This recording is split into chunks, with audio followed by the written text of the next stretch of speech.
Hey guys, welcome. And this is the Legends Community Show. Turn that volume down a little bit in my headsets for me, Lee. And I'm your host, Greg Bell, coming to you from the powerofvoices.com studio here in Los Angeles. Guys, we got a lot of sports to talk about today. Where do you start? I mean, do you start off, dogging the Cowboys? Do you start out? Do you start out talking about Charlottesville? I mean, there's so many things to talk about in the world of sports. But what I think I'll start off with probably, Lee, is just run down through some of the scores, talk about some of the preseason, and then really kind of get into it almost sounds like this is going to be a political show, give my views, let people kind of throw out what they think. I see you here on Facebook. Go ahead and shoot me a note here or there. But, man, if you had a chance last week, it started off great.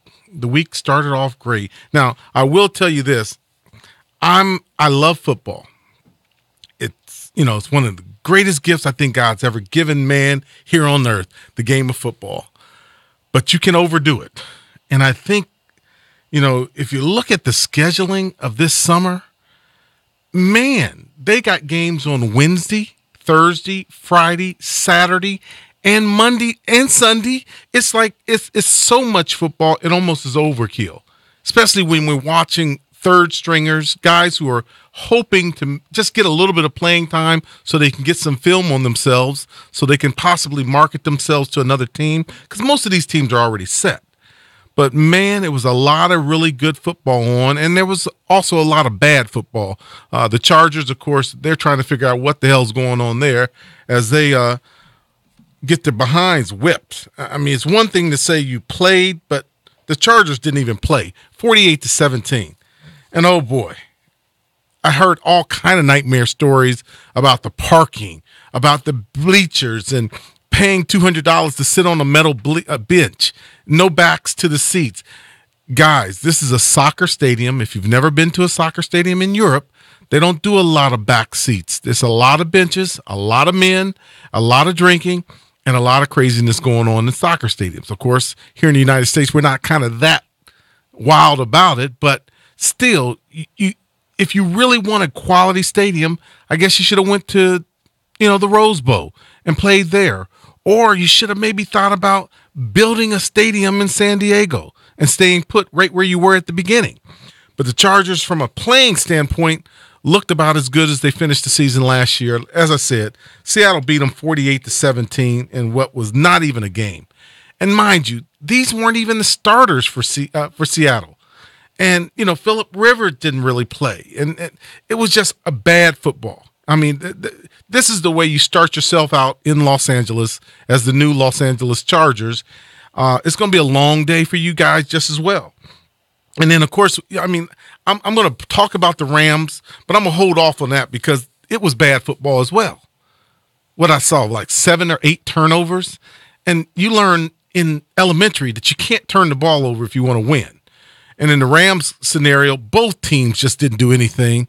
But I will turn and give a clap to the Dallas Cowboys because based on everything that they've gone through over the past week, they still ran the ball very efficient. Darren McFadden showed the burst that he had when he came out of Arkansas, went to the Raiders. He still is a 1,000-yard potential running back, and he showed himself. Even though it was against seconds and thirds, he still showed the burst that we all know he has. And if you're the Carolina Panthers and you're playing against the Houston Texans, you get yourself a 27-17 win, but you really didn't look like a winning team because, let's face it, we talked about Deshaun Watson being the number 1 pick. His debut into the National Football League looked darn good. 15-25, 179 yards, and he showed the athleticism that separates him from pretty much all the other quarterbacks, except for like a guy like Cam Newton. He showed that if you leave just a spark open, he's going to take it to the house as he did on a 15-yard touchdown run. And I don't care what you want to say about quarterbacks. At some point in all quarterbacks' life, sometimes they got to make a 15-yard run. And Drew Brees has done it. Phillip Rivers has done it. Let's face it, Brett Favre did it a lot. He scrambled, as well as Aaron Rodgers. So Deshaun Watson came in heralded as the number one pick of the draft, and I don't think he let anybody in Houston down. The people in Houston are actually smiling right now because they actually think they got a quarterback that can take them into the future. You had Miami beating the Falcons 23-20, and right now you got to look at the Falcons running backs, and they've got a core, and they look good. I mean, we might even get into that a little bit when you start looking at the depths of some of these teams. Some of them have depth at quarterbacks, because let's face it, if you're New England and you saw Jimmy Garoppolo this past weekend, you continue to smile. And I don't know whether it's the system, I don't know whether it's the coaching, but man, New England lost to the Jaguars 31-24, but Jimmy Garoppolo truly looked like he was a Tom Brady Jr. I mean, he went out there, was 22 of 28 for 228 yards and 2 touchdowns. Guys, this is preseason, the first preseason game of the season. And to see him kind of put something together like that almost blows your mind because he did it effortlessly. And like I said, we are at that point in the equation where people are always wondering, is Belichick that good of a coach? Or have we just, is it just this bad football on the opponents? Can New England really be that dominant of a team? And they were dominant early. And like I said, as soon as they took Jimmy Garoppolo out of the game, it kind of went one-sided, and the Jaguars kind of got back on the horse and did a number on New England. And does New England care about losing preseason games? I can tell you right now, no. The Vikings beat the Bills 17-10. And Ram fans, we're watching Jared Goff. And I got to tell you, you see Case Keenum, he looked pretty darn good in that Vikings uniform this past weekend, leading them to a very impressive win over the Bills. And they did it, in the first half. So, like I said, it was just a lot of really good football on TV this past weekend. If you're a Browns fan, what do you think about Deshaun Kaiser and our guy from UCLA, Myles Garrett? Myles Garrett looked tough, guys. The injuries are past him. Everything that he was going on with him last year, this in essence is kind of like a rookie year for him. He looks like a stud. He looks like the guy that we got so enamored about his freshman and sophomore year here at UCLA, and he's playing with a lot of tenacity. On the other hand, you got to take your hat off to Deshaun Kaiser. Kaiser goes out there and throws for 184 yards on 11 of 18 passes, 1 touchdown. And you're starting to question, who is going to be at the helm of Hughes' program there in Cleveland. And trust me, like I said, I don't want to get too political too early, but we're going to talk about, Hugh Jackson. Did you agree with Hugh Jackson's views this earlier this morning in terms of his players speaking out? We're going to talk about all of those issues and a little bit more right here on the Legends Community Show here on the Power of Voices, just giving you some scores, talking about a few of the great plays that I saw this past weekend. If you saw the Bengals game against the Buccaneers, I think there's going to be a lot of people who have to remember to forgive and forget. You probably remember, of course, about 3 years ago, Joe Mixon came into University of Oklahoma, smacked a girl, did his time, did his effort, but now we're getting a chance to see this kid play, and I'm going to tell you what, he looked like one of the better running backs in the league this past weekend. He showed the quickness, the burst, the pounding capability to run the ball after he catches it, and he made some good runs. Joe Mixon, a young freshman, I shouldn't call him a freshman, but he's a rookie. Same thing. He's a freshman into the game of football, and he looked pretty darn good. You saw the Bears lose to the Broncos 24-17. The Packers down the Eagles 24-9. As I said earlier, the Browns beat the Saints 20-14. And 49ers, right now you're happy. You get a win in preseason. That's the motivational point. But I still don't see the 49ers being a top-tier 10 team as they beat, of course, the Chiefs 27-7. And if you're anywhere near New York, they're screaming and hollering, and they're happy, because they actually started the season off beating the Titans 7-3. So that's about the most that we can talk about the league. Of course, the Raiders lost to the Cards 20-10, and the Lions beat the Colts 24-10. Now, let's go to the Rams. Rams beat the Cowboys 10-3. You can say what you want to say. Of course, a win is a win. Cowboys didn't play anybody of significance. Todd Gurley continued to look like Todd Gurley from last year, or I should say the line looked like the line from last year. Didn't really see too much of Jared Goff, and for a kid who took the whole year off, it seemed like last year, I wanted to see more out of Jared Goff in this game. I thought I would get at least see a quarter. He got the one series in, then came in and did the little, quick one play short for a touchdown. A lot of fumbles, a lot of missed blocks. It's just it wasn't a very good Ram game. It was one of those kind of games you could have done without. But like they say, a win is a win, right? My problem here is seeing a down Dallas Cowboy team mentally. I mean, they're dealing with Ezekiel Smith's issues all week long, also traveling back from Jerry's party.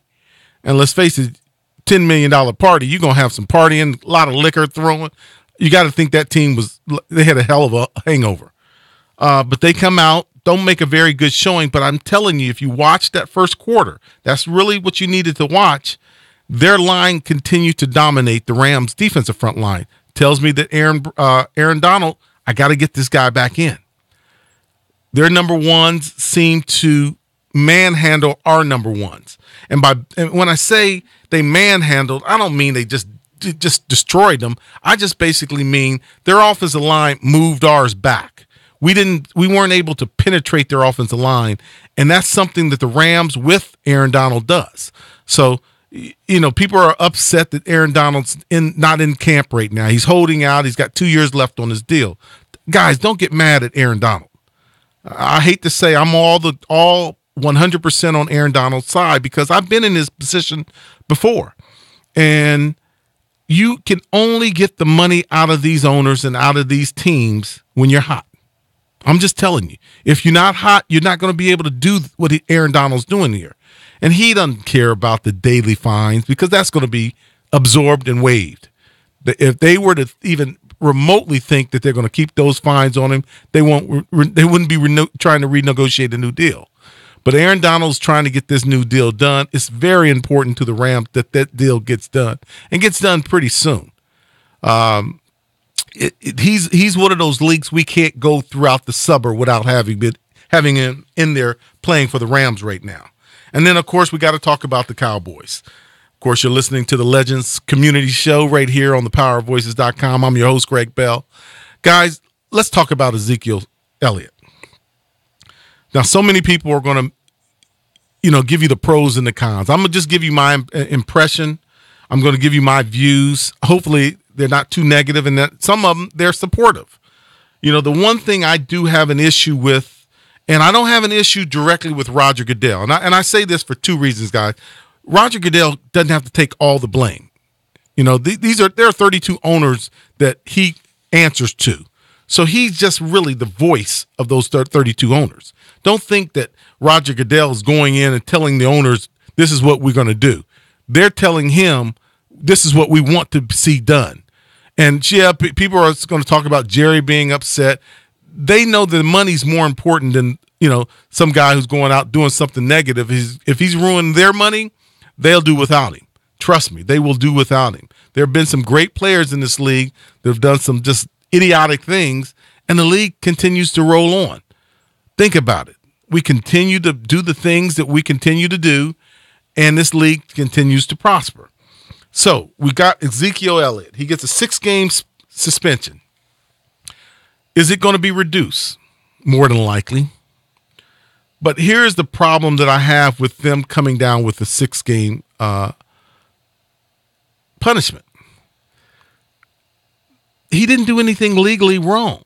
And I know you're going to sit there and say, guys, well, he didn't have to. He hit a girl. I'm not 100% sure he hit the girl. I mean, unless you were in that room with them, tell me what I don't hear. Because I heard that she went to her friend. She asked her friend to lie for her.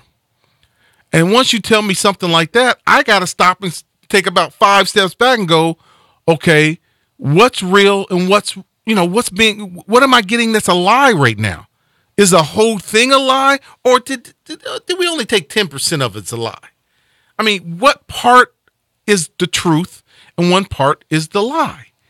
Ezekiel Elliott has said from day one, I didn't put my hands on her.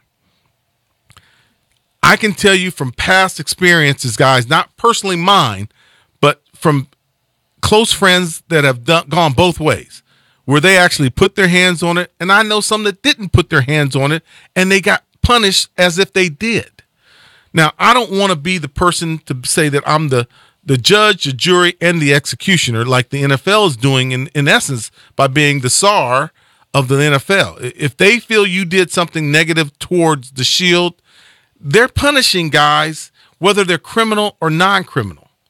And it's kind of wild when you hear stuff like this, because if they were going to punish somebody, if you knew your owner was either partaking or selling drugs, and I say this because remember when Irsay got arrested? He had enough drugs in there to take care of all of the south side of Indianapolis. This guy had pounds of pills, like 5 or 6 different drugs. And they were for recreational use? He could have been distributing. No one ever will have an answer, but all they did was give him a 3-game suspension. And now we got this situation now with domestic violence.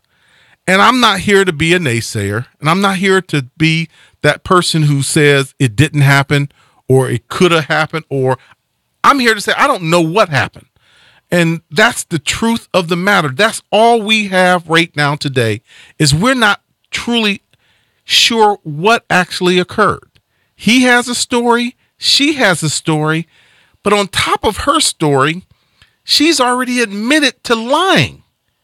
Now, I don't know about you, but if I get one lie, I got to question everything else that comes. And when I hear that the police say they didn't have enough to prosecute him, that says to me they didn't believe her story. Because one scar, one bruise, that was all it would take in the past. And they have him in court. Boom, you're guilty. Let's go. They could not substantiate anything that she was really saying. And trust me, we've been at this long enough, guys. If they had anything on him, don't think they weren't going to make sure to put him in jail. How many guys have you seen in his position that have done something wrong and walked? Now, and mind you, don't bring the OJ thing at me, okay? Don't bring OJ into the mix here. But it's like they have a chance to prosecute him. All they had to have was real evidence and not an allegation that what she said didn't add up to what he said. And guys, let me tell you this.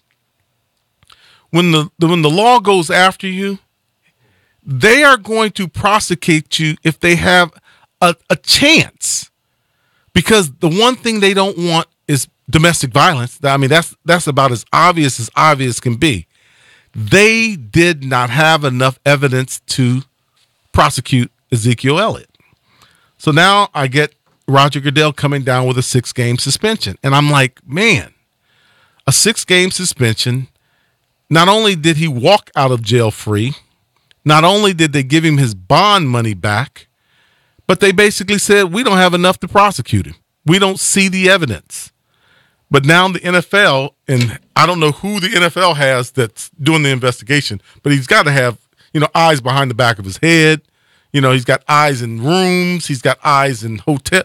I don't know where his eyes are, but evidently he saw something that the state prosecutors couldn't find.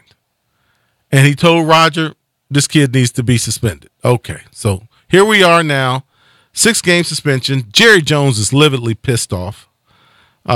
Ezekiel is going, hey, wait a minute. I didn't get charged for anything. And I think this is kind of like that scenario where they say guilt by association.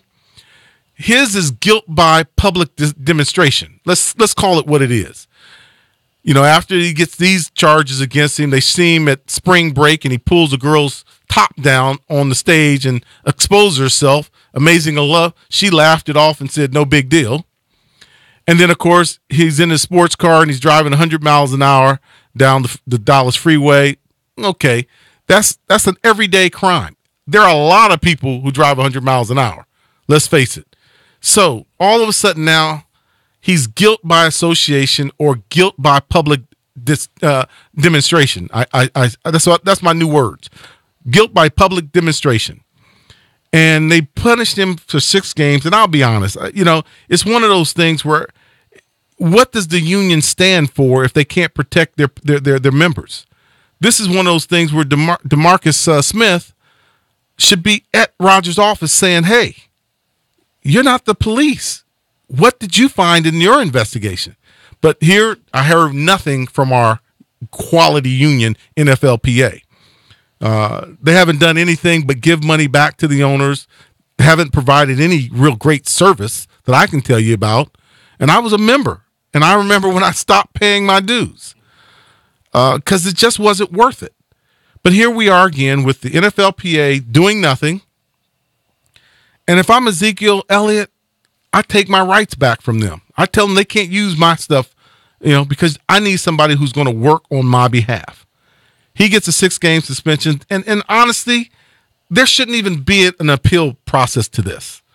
If they found something wrong and it's a 6-game suspension, just give him the 6 games and let's call it quit. But now you get to appeal it. And I'm going, why are we appealing something that he's already shown? If they gave him the 6 games, that meant he did something wrong.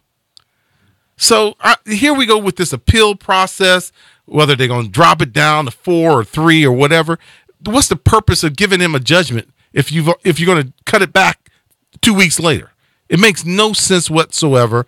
And that's one of the problems I have with the whole Roger Goodell and the whole league becoming the punishment, the executioner, judge, and jury. If you're going to set something, live by what you set. There's no reason to change it. You've already got it set. Live with it. Ezekiel Elliott. I will say this. I met the kid the year of the national championship in Dallas and met his mom, met his dad, was out there with the Ohio State Buckeyes. The Columbus, Ohio natives all came out for that game, and I went over there to enjoy it. Had a chance to meet him. Seems like a nice kid.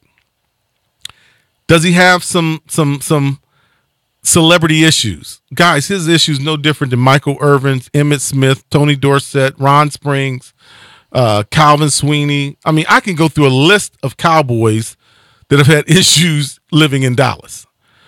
It's, you got strip clubs on every corner.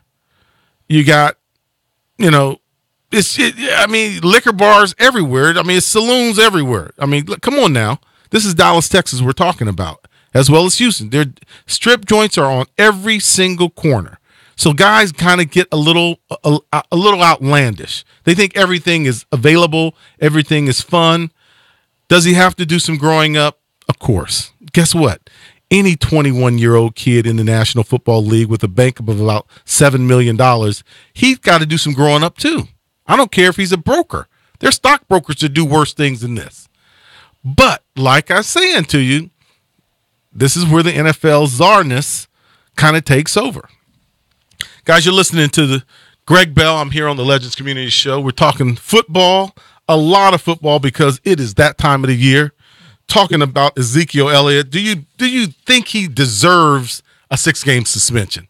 That's a question that everybody wants to know. Who came up with the 6-game suspension? I mean, where do you come up with those numbers? It's a quarter of the season. You got 16 true games that matter. So we just take a quarter of the games and take 2 more just to make him understand it was a bad thing. The Giants kicker only got 1 game a year ago. Why? This is where the problem lies with the National Football League. There is no continuity. They jump around. They make their own rules. They make their own laws. And here's the crazy part about it. We all know they're a monopoly. It's been proven in court they are a monopoly. And there are not supposed to be any monopolies in the United States. They're a monopoly. They make their own rules and nobody challenges their rules. And I don't understand that. It kind of blows me away that here we are, we're talking about everything that's going on in society, but nobody ever really watches what's going on in corporate America just as much. Are we digressing everywhere? Everywhere it looks like we're just taking backward steps. And I say that because it's kind of like a perfect lead in to talking about Charlottesville. You know, I was shocked. That's all I can tell you. And not shocked from a standpoint of the death. I think anytime you plow a car into people, you're going to expect somebody to die. It happened here in Santa Monica. It's happened in a lot of places. You see it over in Paris when they drive a car. And a car is a 3-ton weapon. So I expect when you see cars running into people, yeah, you're going to see death. That's not what blew my mind. What blew my mind is that it looked like it was a 1930s movie, but it was in color. You know, I'm seeing people out there with Hitler flags and with Confederate flags and with, you know, neo-Nazis and hearing people. I mean, these guys were about as vocal could be. And I'm like, where are we at as a country? Have we gone so far so quickly that, you know, now you can, I understand freedom of speech. And unfortunately, everybody doesn't understand that, because if everybody understood that, they wouldn't be mad at Colin Kaepernick right now. But freedom of speech only goes to some extent. I think part of the problem that I'm watching is that it's almost like we've taken this past presidency run. I don't know if it was because, you know, we got the first black man as president 8 years ago, and, you know, maybe that upset people. I don't know. I'm sitting here watching Charlottesville saying to myself, when did the Klan become so vocal now? Now we got white supremacists that get licenses from state organizations. Did I miss something? Didn't North Carolina just go over a right with the use of a bathroom, and it cost them dearly as a state financially? And I'm looking at Virginia saying to myself, you were a Confederate state years, and you slowly started taking away all those things that made a bad taste in everyone's mouth. And, you know, you can sit here and say, well, it didn't cause any bad things to me. Well, it's not necessarily to me as it was to my family, my mother and father, who were both born and raised in Alabama. And so I understand and feel their pain because they cast it to me. They share it with me. And so I'm listening to these people yesterday, and these are people, I think the guy who was doing most of the talking that I saw probably couldn't have been over 35 or 40 years old. And I'm sitting there saying, he has that right, because guess what? His parents did the same thing. They shared their past with him. And somewhere it got miscued here or it just got twisted. That he actually still feels that there are pure races in the United States. And I'm sitting there going, and I joke with my friends all the time that I was like, I don't know if there is all this race.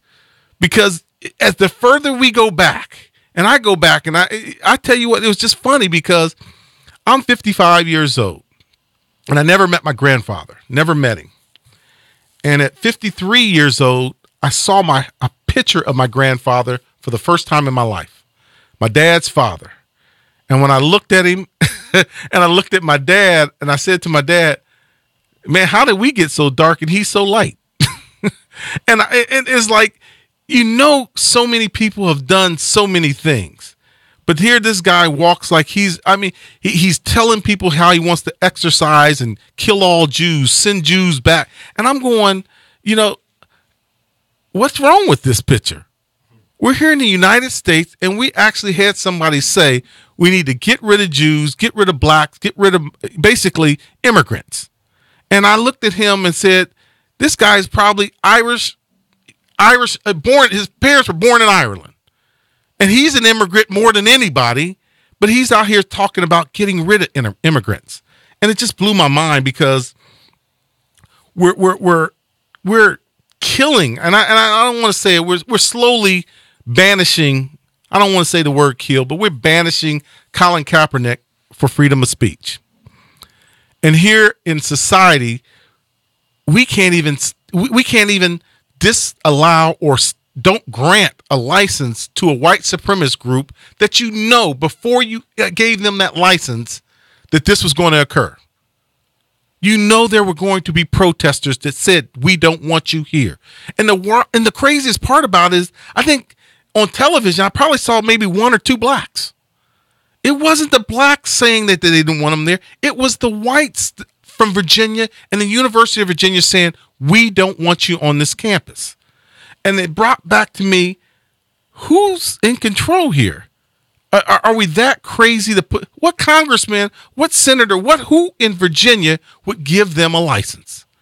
But at the same time, that same license can't be given to Colin Kaepernick.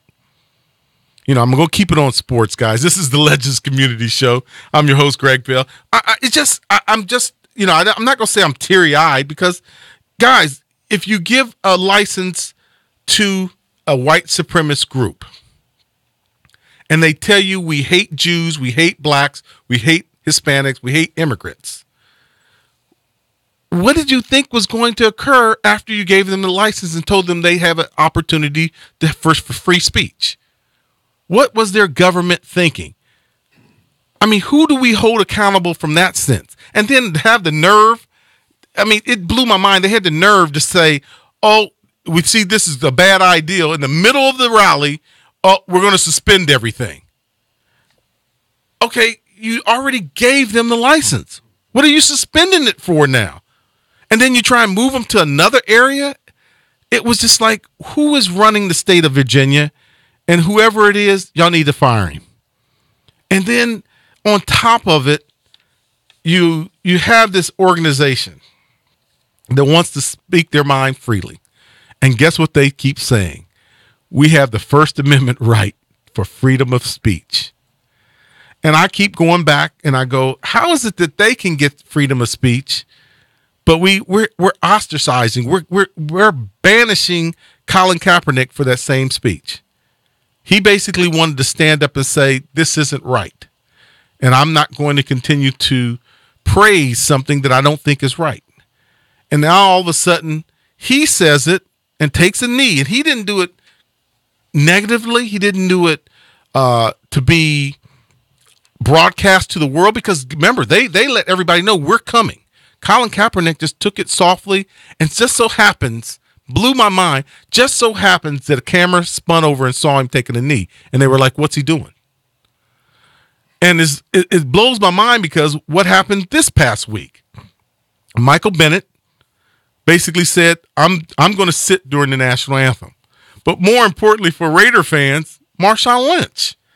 And Marshawn made it pretty obvious to everybody. I ain't protesting nothing. I've been doing this for 11 years. Marshawn Lynch has sat for the national anthem for over 11 years, guys. And it's amazing how media never found him. And then, oh, by the way, he happens because of Colin Kaepernick, guess what? They're panning the sidelines now. They're trying to catch anybody they can catch. So they put it on Marshawn Lynch. And Marshawn just says, hey, this is just me being me. I'm not protesting anything. This isn't about, what I like or dislike or what. This is what I do. And brings me to the next point. Hugh Jackson. Guys, if y'all didn't hear Coach Jackson for the Cleveland Browns earlier today, man, sometimes you have to wonder, how did he get a position of that authority and he can't think on the move? I guess he's just a good quarterback coach. I don't know. But he said something that I totally disagree with. I hope after he thinks about it, he'll understand it was just a bad comment for him to make. But he basically said, I just want my guys to focus on football, and hopefully that they're able to help or cure what's going on in the world. And I sat back and I looked at myself like, Brother, please, what did you just say? Why would you say something that's so stupid? It almost just makes me wonder why is he working in the National Football League right now? This guy sat through the 67, 68 riots here in Los Angeles. Hugh knows better. That's the part that's going to blow most people's mind. He knows better. He's seen things that most people have never seen. If you never lived in Los Angeles, don't just think about Rodney King's beating. We got more beatings that go on here in Los Angeles than that, and that's nothing. That just happened to get caught by the cameras. But Hugh doesn't want his guys to make any political views. And that's where the point comes out to everyone. Here we are again a year later. Should athletes use their platform? And I know I'm going to hear from people that want to say, I don't care about what athletes say. I just want them to play. And it comes back to basically kind of what Richard Jefferson said about basically working for the man. They don't want us to do anything but make them money. It's almost like picking cotton. But are we serious? Have we gone back that far? It takes one to start a movement. And, whether he'll ever play again, I think a lot of people are going to continue to have a lot more respect for Colin Kaepernick because things are happening right in front of us. And it's blowing all of our mind. And none of us have we can't even put a pulse to it, a finger on it. Why is this occurring? I'm not sure, but as the illustrious Hugh Jackson said, let's just play football and hopefully the world will, solve the problems. Hugh Jackson, man. I heard Shannon Sharpe, and I know what Shannon wants to call him, but like Shannon said, I don't want to be suspended for a few weeks here. You're listening to the Legends Community Show here on the Power of Voices. Guys, I'm just telling you what's going on in Charlottesville. My heart goes out to the people there. Hopefully they all get a grab a, not a cold one, but kind of come back to reality. What's going on there is just a small cosmic of what's going on everywhere here in the United States. And over the last 8 months, it's gotten worse. That's all I can tell you about that. Let's talk about another thing that the Ram fans should be thinking very highly of right now. If you happen to see last Friday's waiver wire, we got a big pick, guys. I don't know if you know it, Ram fans, but I think we stole a gem. Buffalo Bills gave up on Sammy Watkins, and, I know how Sammy feels because I can remember the day the Buffalo Bills gave up on me. And they thought his career was a little tainted. He couldn't stay healthy. Let's get rid of him for a second rounder. And unfortunately for cornerback C.J. Gaines, the Rams decided to ship him to Buffalo, but the Rams got Sammy Watkins. And I'm just going to tell you guys all, Sammy Watkins has the ability to be the best wide receiver in the National Football League. Now, I say that because I saw him in college. My son loves the guy. He took a visit to Clemson, met the guy, and I've met him in Buffalo as well. The guy has all the essentials. He's got speed. He's got great hands. The thing I tell people all the time, I think I've told you here on the Legends Community Show, the only thing that separates an all-pro and a Hall of Famer tends to be injury. There are a lot of guys who got off to great starts in their career, could have had greater careers, put more numbers up on the board, put more numbers in the stats. But a lot of times injuries play a major role in that. So Sammy Watkins, who has been injured pretty much most of the year with the Bills, most of his career, I don't think he's played 16 games in any of the first 3 years. But the Rams got a gem. That's all I can say. My heart goes out that he stays healthy. If this kid stays healthy, we've got ourselves a 1,500-yard receiver and somebody that can go deep and catch the ball. Now, we got guys who can go deep, but they don't always hold on to the ball. They've got a lot of speed, but sometimes that speed doesn't make a difference. We got a guy here that's big, strong, can catch the ball, and he can go deep. So Ram fans, you should be excited picking up a guy like Sammy Watkins, and for what we got him for, a second rounder. Remember, this guy was 4th, 5th pick in the draft. The Bills #1. The Bills have been picking pretty high over the last few years. And they grabbed up Sammy Watkins because this guy is a playmaker. And I hope and pray for the Los Angeles Rams. He's capable of making some plays for us. Hey, guys, we're probably, what? No. Forget the minutes. We're probably less than 6 days from the circus. And I don't know about you guys. I will try and not bash it too much. But, McGregor and Mayweather takes the stage on Sunday, guys. Less than 6 days. Less than 5 days, actually. And I don't know about you guys, but I watched some of the specials leading up to it. And it turned me off. I don't know if you watched the series that's produced by TMT, the Mayweather team, or the money team as he calls it. But they went to Toronto, L.A., New York, and I think the other place was Miami to promote the fight. And it's turned into a circus, from FUs as pinstripes on suits, mink white coats with tigers on the back. It just got to be outlandish. And I have to say, both of them are showmen. But is this going to be a circus or is it going to be a fight? That's my question. I'm going to ask everyone. Is this going to be a circus or is it going to be a fight? Because leading up, this is when people start to question Las Vegas. Because, they say in there in each other's face, and then, 20 minutes later, behind the scenes, they're, hey, what's up, man? And they're laughing and joking. And I understand that they're they're making this play because this is a big money fight, guys. This is that close to $1 billion fight on pay-per-view. And I'm almost at the point now that the circus has really come to town. And I don't know if this is going to be a good fight, a bad fight, a wasted fight, or not even worth watching at all. But there's going to be a lot of people buying this fight. And the one thing I want it to be a fight. I want it to be a true boxing fight where you see the skills, you see the tenacity, you see the hard punches. But at some point, you can't be a kissing cousin and then get into the ring and be a tiger. They've done the whole circus gamut over the last 2 months.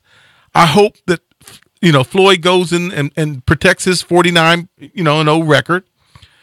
McGregor, I should say, he's got 4 or 5 losses to his career. And these were true tap outs. He didn't want to get pass out or get beaten to a pulp. So he tapped out. And I'm wondering to myself, what kind of fight is this going to be? I mean, let's be honest about it. The odds are tilting. They're almost even money now. And it started out about, a minus 25 to 1, in favor of Floyd Mayweather. But now if you look at the Las Vegas graphs and the rating, I think it's like $121 where it was $250 to win 100.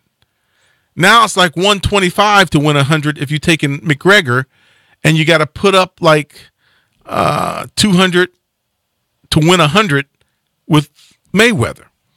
And it's gone down. The levels have dropped, guys. They're actually giving Conor McGregor an opportunity, a chance to beat Floyd Mayweather. And I have to tell you, it's starting to kind of get crazy because, guys, you got to think about this. More than anything in the world, this guy's a pure boxer, not a street fighter. He's a pure boxer. If he did nothing but dance around the ring and counterpunched, I think Floyd's going to win this hands down. But, the question is how important is the cash? Because let's face it, guys, I think everyone knows we've seen one fight that didn't look right once in a while. We've seen a guy get knocked out that didn't even get hit by the glove. But the money is so great in this opportunity for these guys. The opportunity is there for one's going to walk away with, I think, $600 million, another's $250 million. Come on. This is a circus that we're watching. This isn't a true boxing match. I'm not ready to say that a MMA fighter can go in and box with a boxer. I'm not prepared to say that right now because I watched McGregor train. Not his methods, not his stretching, his wild, body moving thing. I could care less about I only want to know how he punches. And I know from being around boxing for some 20, almost 30 years, boxers don't use all of their shoulders. They flip, he snaps a shot out and one rotates his whole shoulder. It's almost like he's telling you where he's going when he's getting ready to swing. And I'm watching one train and I'm watching the other train and I'm sitting there saying to myself, this shouldn't be a boxing match. This match shouldn't take place. But the public has demanded somebody get in there that's bigger, stronger, and hopefully faster than Floyd Mayweather. And I got to say right now, I don't see the speed. I don't see the quickness. I know he can brawl with Floyd Mayweather. If Floyd decides to get in there and try and say, oh, I'll stand toe-to-toe and brawl with you, yeah, he might get hit by one. But if Floyd Mayweather does what Floyd Mayweather does, which is a pure boxer, he can take a punch. But if he goes in and just truly just boxes against Conor McGregor, tell me shouldn't this be a 12-0 win? 12 rounds to none. I mean, tell me what I'm missing here, because this guy's never boxed anyone. He's always fought him, grabbed him, and that's what he told Floyd. He said, if we were fighting, you wouldn't last 30 seconds. And that might be true. But they're boxing. And I haven't seen Conor McGregor yet show me the boxing skills that he's trying to tell everybody he possesses. And I don't want to hear about, he started out as a boxer and then he kind of gravitated to Muay Thai and Mutu, all these different styles. Too many styles for me to understand. I'm not into that.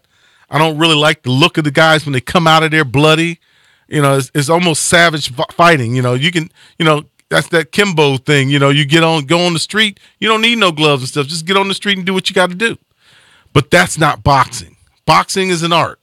And that's what I'm hoping that we might actually see on August the 26th. And I tell you, it's just crazy, guys. That's all I can say. Somewhat crazy, but not as crazy as what Hugh Jackson was. Oh, I'm going to leave Hugh alone, man. You're listening to the Legends Community Show here on the Power of Voices. Hey, guys, before I get out of here, I got to just bring up one thing about texting. How many of you guys have heard about LeBron's birthday wishes to Magic? Is it getting crazy now or what? LeBron can't even tweet someone without people saying he's sending Magic a message. Just because he said, Magic's that one person who's always given him his respect. Now, guys, if you know what he's saying there, it's basically saying, Michael don't really give me no respect, but you've always given me my respect. And that's all that text was. How did you read that? Or how did the public read, the press read, that was sending Magic Johnson a message that I'm coming to LA? Tell me how that does. I mean, that's the problem with Twitter now. You read it and then you read into it. I just saw a thank you note from LeBron James to Magic Johnson. How you got out of you're the one who've always shown me love. Well, guys, who does not show LeBron James love? Who always puts King James in the second fiddle position? Michael Jordan. MJ has always been there to say, well, he's got 3. I got 6. I'm 6-0. He's 3-5, in championship rounds. I mean, that's how Jordan has been with him. And I think because there's always been a comparison of the two. When someone said this, and I don't know if it was Stephen A. Smith, it was Max Kellerman, I don't know who it was, but they made out a very, very valid point. Magic's game tailors towards LeBron James a lot more than MJ's game does. LeBron is a distributor. He brings the team into the game. And Michael Jordan is Mike. he gonna take the ball, and basically him and Kobe have a similar game. They depend on themselves to carry the team. And yeah, I got teammates, but when I got to count on somebody, I'm counting on me.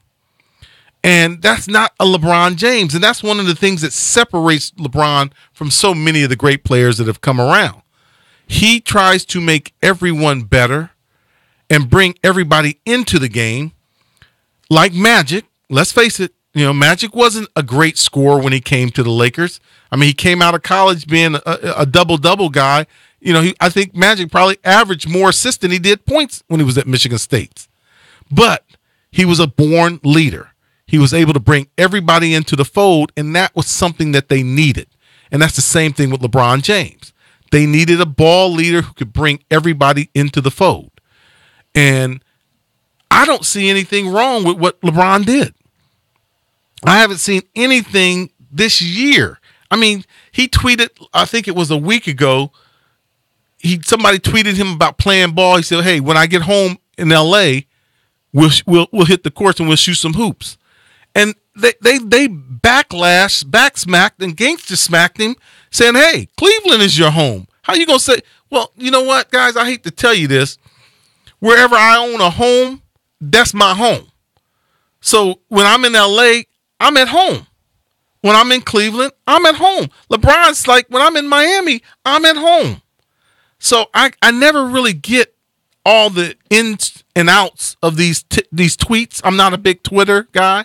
I have an account. I don't think I go on it, but every 17 days, maybe 20 days, I couldn't tell you. I just don't get into Twitter as much as so many other people do. And I'm just mystified how people read so much into words. The words are they're typed pretty clearly. I don't think my phone was messed up. It just said, "Thank you for showing me the love. You've been the one person that's always shown me love." We're going to give up 2 first-rounders for LeBron James. I just see it coming. Magic, he's going to trade 2 first-rounders because you always showed me love. You were the one. So that meant you got to give up a first-rounder. I guess that's what y'all was thinking. I don't know, but it blows me away when I hear people start reading into these texts. My sister lives in Cleveland, and she'll call me immediately and say, "What's up with our boys?" I'm still trying to figure out what's up with Kyrie Irving and LeBron James. Somebody tell me that one first. Before you start reading into Magic's tweets, tell me why is it that Kyrie Irving wants to leave the Cleveland Cavaliers? Give me that. Matter of fact, when is the public going to hear from Kyrie? That's the ultimate question. Stop leading us down that infinite dark alley road. Shed some light to the picture. I mean, at some point, y'all going to have to talk because guess what? I don't think Dan Gilbert's getting rid of either one of you. So y'all going to have to play together. And at some point, y'all got to discuss what was going on. Be a man about it. Say it, do it, get it over with. And now the public knows. If there's one thing I can say about Marshawn Lynch, you kind of know where Marshawn always stands. Whether he's sitting having a banana or, grabbing his crotch, flying backwards over he basically saying, "F you. This is me. This is how I am." And you know where he stands when he's talking about his Oakland community. He supports them 200%. So we need more guys that are just blatant and just right there in front page. This is how I feel. I don't know, but, guys, don't read too much into the tweets. Let's leave the tweets alone. Let's leave LeBron James alone. And definitely let's leave Irv alone because Irv probably sitting there going, "Okay, this is getting a little stupid. I got people calling me from all over the country. Are you trading for him? Are you trading for him?" Trust me, if he could trade for him, he would. But it hadn't happened just yet. Guys, this is another week of the Legends Community Show. Hope you enjoyed some of the talk. Guys, we got the Rams and Raiders this Saturday in Oakland, and I will be there. I'll give you a report straight from Oakland next week here on the Power of Voices. This is the Legends Community Show, and I'm Greg Bell signing out.